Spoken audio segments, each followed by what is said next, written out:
خبر ہے فرانس نے اسرائیل کی جانب سے غزہ میں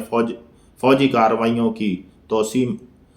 منصوبے کو ناقابل تصور تباہی اور خطے میں ایک دائمی جنگ کی طرف بڑھنے والی سنگین کشیدگی قرار دیتے ہوئے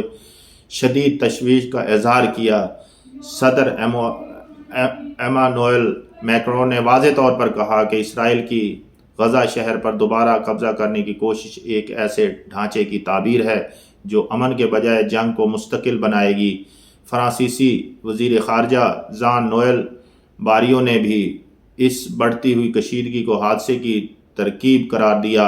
اور انتباہ دیا کہ اگر اسرائیل نے اپنی فوجی کارروائی کو مزید وسعت دی تو یہ عوامی اور بین الاقوامی سطح پر تباہ کن نتائج کا باعث بنے گا۔ اس پس منظر میں پیرس نے ایک عارضی بین الاقوامی مشن کے قیام پر زور دیا جو اقوام متحدہ کے دائرہ کار میں ہو تاکہ دائمی جنگ کی راہ کو روکا جا سکے اور حالات کو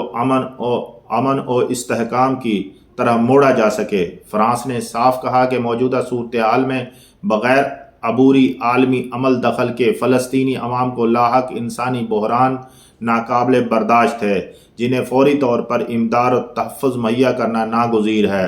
اس مجموعی موقف سے یہ واضح ہوتا ہے کہ